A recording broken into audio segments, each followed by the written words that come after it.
একদা একজন ধনী ব্যক্তি ছিল। তার বাড়িতে একটা গাধা ও একটা পোষা কুকুর ছিল। গাধাটি প্রতিদিন মালিকের জন্য ভার বহন করত। কাঠ, পণ্য, শস্য এসব টেনে নিয়ে যেত। সে খুব পরিশ্রম করত, কিন্তু মালিক তাকে খুব একটা ভালোবাসত না।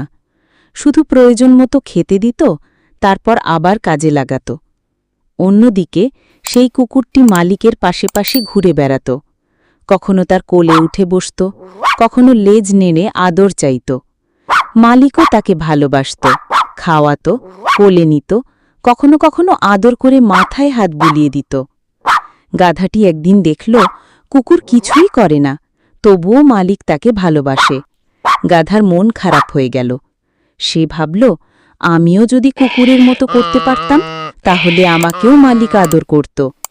একদিন মালিক ঘরে বসেছিল।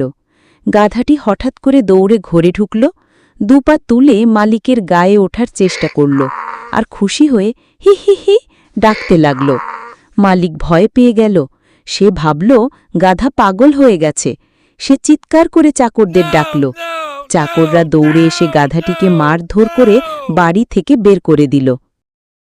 এই গল্প থেকে এটাই শিক্ষা যে অন্যকে অনুকরণ না করে নিজের স্বভাব অনুযায়ী চলাই শ্রেয়।